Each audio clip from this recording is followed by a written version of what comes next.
प्रभु का प्रागट्य हुआ है जेल में। कहा? मथुरापुरी।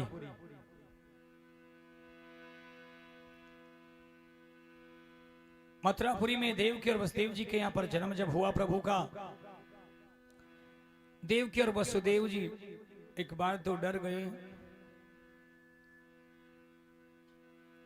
आश्चर्यचकित हुए, लेकिन प्रभु ने निवेदन कर दिया, हे माता पिताओं आप डरो मत। यदि आपको डर लग रहा है तो आप मुझे यहां से दूर गोकुलपुरी में पहुंचा दो। प्रेरित किया कि वहां मेरी योग माया ने जन्म लिया है, उसे आप लेकर के आ जाओ। तो प्रेमियों, वसुदेव जी छबड़ा में धर करके और गोकुल में पहुंचे।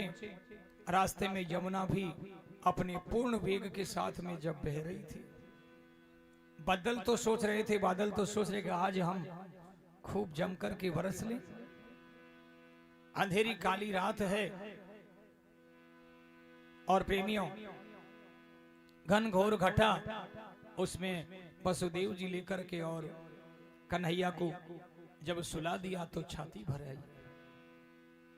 सोचने लगे, हे लाल तेरा दोबारा मुखारबिंद में कब देखूंगा। जैसे ही कन्या को ले तो ली, लेकिन हृदय भराया, आंखों से अश्रुपात भी हुआ और कन्या को लेकर के और चले गए। प्रेमियों, वो प्रभु की कृपा थी जो हाथों की हथकड़ियां, पांवों की बेड़ियां टूट गई, लेकिन जैसे कन्या को लेकर के गए, माया, योग माया को लेकर के गए, हम माया जब वापिस मथुरापुरी में आई है और प्रेमियों वही वापिस हाथों की हथकड़ी बंद हो गई, पैरों की बेड़ियां लग गई है। रात बीती, सुबह ब्रह्म मुहूर्त में ही माया ने अपना खेल प्रारंभ किया। योग माया जब रोने लगी तो प्रेमियों कंस के पहरेदार जो भगवान के आगमन के समय पर तो जो आड़े टेढ़े गिर पड़े थे, सब उठ बैठे और कहने लगे, भैया हो गया, अब पता नहीं बेटा हुआ है या बेटी। दौड़े दौड़े कंस के पास गए, महाराज कोई न कोई आपकी बहन के संतान हो गई है।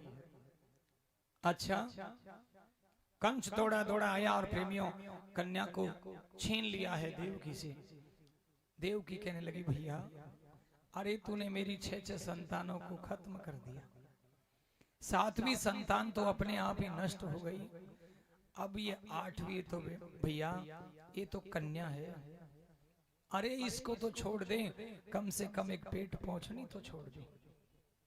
भैया मैं तेरे हाथ जोड़ूं, लेकिन दुष्ट नहीं माना, जबरदस्ती कन्या को छीन लिया।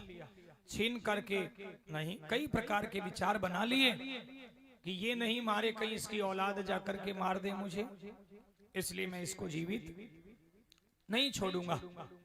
और प्रेमियों कंस ने हाथ में लेकर के ज्यों ही पछाड़ी उसको पत्थर पर मारना चाह रहा था, उसी समय जैसे ही ऊंची उठाई है और माया अष्टभुजी मूर्ति के रूप में 8 भुजा वाली बनकर के और आकाश में आच्छादित हो गई है।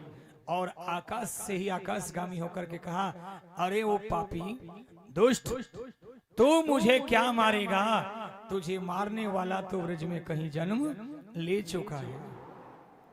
इतना कहते ही तो चौकन्ना हो गया। अब तो बहन से माफी मांगने लगा, कहने लगा, बहन मैंने तेरी संतानों को वैसे ही मारा। देव की कहने लगी, भैया तेरा कोई दोष नहीं है, ये सब मेरे भाग्य का ही दोष है, मेरा भाग्य ऐसा लिखा हुआ था। और प्रेमियों कंस अपने